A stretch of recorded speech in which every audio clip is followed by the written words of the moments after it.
d'eau. Alors, je vous rappelle, j'invite M. Christian Corbeil à s'approcher, Mme Julia Cyr-Gagnon. Bonjour à vous deux. Alors, je rappelle, peut-être que tout le monde connaît ici, mais au cas où, le programme Vitrine technologique de la Ville de Québec, ça consiste à financer jusqu'à 75 pour un maximum de 300 000 le coût total d'un projet soumis par une entreprise ou un centre de recherche en partenariat avec la Ville. Il s'agit toujours de projets conjoints. L'objectif étant de tester comme ça, par des projets pilotes, ou d'exposer des procédés ou des produits innovants et à potentiel commercial, utiles évidemment à la communauté. Alors donc, dans le cadre de ce programme Vitrine technologique, on va donner deux exemples, deux sujets, c'est-à-dire, premier sujet, les cyanobactéries détectées par satellite dans les lacs. Et c'est M. Christian Corbeil, qui est fondateur et président du groupe Hémisphère, qui va nous faire cette première présentation. Alors, bonjour tout le monde. Je devrais avoir 15 minutes, donc je vais le faire en 10 minutes. Je vais parler une fois et demie plus vite. Et désolé pour la photo, ça fait un peu film d'horreur, je trouve. C'est le sujet du jour, c'est la petite flèche. Donc, je vais y aller donc de l'avant assez rapidement. Donc, on a parlé de beaucoup de fleurs d'eau d'algues, évidemment, des phénomènes qui sont de plus en plus fréquents. Plusieurs lacs qui ont été répertoriés avec des concentrations quand même relativement élevées au niveau des cyanobactéries. Évidemment aussi, en contexte de changement climatique, on se retrouve avec des températures à la hausse, avec des saisons estivales qui sont de plus en plus longues. Donc, des lacs qui sont stratifiés de plus en plus longtemps, ce qui fait que les relargages de nutriments à partir de la fosse des lacs en période d'anoxie sont amenés à être de plus en plus importants. Donc, évidemment, on a à vivre avec du phosphore qui arrive toujours dans le bassin versant, mais on travaille aussi, c'est-à-dire malheureusement, avec du vieux phosphore qui est trappé dans le fond du lac et qui demeure de plus en plus disponible au niveau de la qualité. Donc, d'où l'importance d'en faire un suivi. Évidemment, les méthodes traditionnelles, vous le savez, quand il y a un bloom d'algues sur le bord d'un lac, il y a eu une espèce de psychose dans les années 2006-2007. Pendant quelques années, le ministère fermait les plages carrément, aussitôt qu'on voyait quelque chose qui ressemblait même à un bloom d'algues. Évidemment, ça a été documenté de plus en plus au cours des années. On sait que c'est assez coûteux, en fait, une fois qu'on a détecté la chose, le temps qu'un inspecteur vienne prendre un échantillon, qu'on ait un résultat, avant qu'on sache qu'il y a une certaine toxicité, s'il y a un certain temps qui passe, c'est assez coûteux.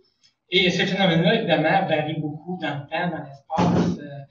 Les cyanobactéries, notamment, ont une capacité de résister au UV, résistent à certains herbicides également. Donc, les cyanobactéries ont un certain avantage par rapport à d'autres aspects de la biomasse au niveau des plants d'eau.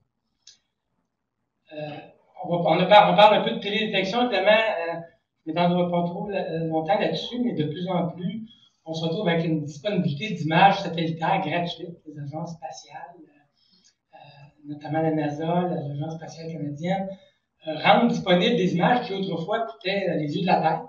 Ils se sont aperçus que personne ne les utilisait. Et avec les caméras hyperspectrales, la détection radar, il y a de plus en plus d'images disponibles. Puis les agences, une fois qu'ils s'en ont servi au niveau militaire, disent aux chercheurs, servez-vous-en. Donc, de plus en plus, il y a des images gratuites, de meilleure résolution et avec un temps de revisite de plus en plus long. Donc, on a plus de satellites. Donc, par semaine, on a plus d'images qui sont disponibles dans le temps. Donc, c'est vraiment un apport intéressant, en fait, une utilisation de plus en plus intéressante qui peut être faite. Évidemment, depuis les années 70, on va parler de chlorophylla, en fait, qui est notre indicateur pour relier la présence et l'abondance des fleurs d'eau d'algues dans les lacs. Ça se fait depuis les années 70, évidemment, dans les plus grands plans d'eau. Les premiers satellites, MODIS, et d'autres également ont servi justement à déterminer les concentrations, la distribution et les concentrations. C'est ça qui est intéressant, selon les types de couleurs du spectre de la lumière. Donc, on est capable quand même depuis assez longtemps de détecter les fleurs d'eau d'algues. Comme je l'ai dit, les outils de suivi sont hyper intéressants. On travaille avec les MODIS et les Landsat dans le contexte de l'outil que je vous présente aujourd'hui. On est à intégrer les images Sentinelle qui ont un temps de revisite à tous les 2 jours. Donc, c'est intéressant. On a de plus en plus de données en suivi qui vont permettre de faire un suivi beaucoup plus fréquent. Évidemment, on ne concurrencera pas. En fait, les drones restent des outils complémentaires. Il y a des drones maintenant, avec des caméras hyperspectrales. Donc, dans des périodes comme l'an dernier, par exemple, mois de juin, pluvieux, pratiquement pas de soleil, si on veut être capable d'aller faire des images des lacs, le drone peut être une belle alternative au satellite. Alors, le projet comme tel, c'est issu évidemment d'un projet de recherche de 2 ans avec l'équipe de Karim Chokmani, ANAS, à l'INRS, qui est partie en une première phase avec les images MODIS à une grande résolution, qui a intégré les Landsat. Donc, ça nous a donné un outil qu'on appelle l'outil SCORE, que je vais vous présenter tantôt, qui nous permet de faire des estimations de la chlorophylle, puis d'évaluer la distribution sur les plans d'eau. La vitrine technologique, c'est un projet intéressant. En fait, on profite du fait qu'il y a énormément de données dans le bassin versant du lac Saint-Charles. En limnologie, au Québec, là, il n'y a pas beaucoup de lacs qui ont autant de données que le lac Saint-Charles. Puis encore là, on a l'impression qu'on en manque. La preuve, on est là aujourd'hui là-dessus. Ce qui est intéressant pour nous, c'est qu'avec les images satellites, on est capable de reculer dans le temps. Il y a des images disponibles depuis 1984. Donc, avec les données de l'appel qui sont quand même comptabilisées de façon vraiment intéressante depuis 2011, on va être capable d'aller voir des événements qui ont été documentés au niveau qualitatif, quantitatif, puis d'aller les corréler si on est capable avec des images satellites. Et évidemment, le suivi qui est fait cet été par les gens de l'appel et par nos équipes également. Nous autres, dans notre projet, on a également des lacs additionnels qui vont être faits en plus du lac Saint-Charles. On va pouvoir tenter d'allumer donc le programme d'échantillonnage avec le passage des satellites. Donc, on a un calendrier de passage, on va le voir un peu plus loin, des satellites qui vont nous permettre d'essayer de jumeler, dans le fond, il reste 2 minutes, là, bon. Donc, on va essayer de jumeler, en fait, les données qui sont prises in situ de chlorophylle avec le passage des images. Donc, l'objectif, c'est de corréler, donc, d'optimiser la résolution de notre outil et d'intégrer également les images sentinelles. Je vais passer rapidement, donc, on va faire, donc, c'est le bassin versant. Évidemment, on va suivre l'ensemble des lacs du bassin versant et de la ville de Québec, donc, à l'aide de notre outil.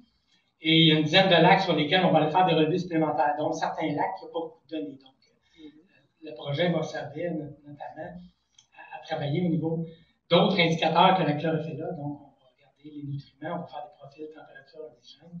Donc, une dizaine de lacs qui vont être documentés à partir de la fonte des glaces la semaine prochaine jusqu'à la fin octobre. Donc, l'outil, je vous en ai déjà parlé, donc, éventuellement, va nous permettre la production journalière de cartes de distribution qui utilise, bon, on a le calendrier, par exemple, du mois de mai. Donc, comme vous pouvez le voir, il y a 2 ou 3 images disponibles par semaine. Donc, c'est assez intéressant pour pouvoir planifier les inventaires. Donc, l'objectif, ça va être de faire des cartes d'estimation de la chlorophylle. Ça, c'est une image et une fiche technique où on va intégrer, grâce à une base de données qui utilise d'ailleurs la base de données Enki, on va créer une fiche technique qui va nous permettre de corréler donc la présence de cyano, les concentrations de chlorophylle avec d'autres indicateurs de santé des lacs. Pour arriver éventuellement à faire un suivi en continu, mais également à en faire éventuellement un outil prédictif. Je t'ai juste montré l'image ici d'un cas où on fait un plan de protection dans la rivière Saint-François pour une ville, où on est capable d'aller mesurer, après un épisode orageux, l'emplacement des surverses dans la rivière. Donc, l'outil nous permet d'aller voir qu'il y a des concentrations de chlorophylle plus élevées suite à un épisode d'orage à l'endroit de surverse. Donc, voici, je vous en ai parlé quand même assez brièvement. Je vais être disponible. J'ai d'autres questions. Il manque 5 minutes. Oui, désolé, parce qu'on avait prévu 10 minutes. Vous êtes le premier. C'est le premier exemple des applications de cette vitrine technologique. Bonne chance à vous. Ça va être passionnant. Madame, on va continuer. Vous avez fait mention de Enki. Alors,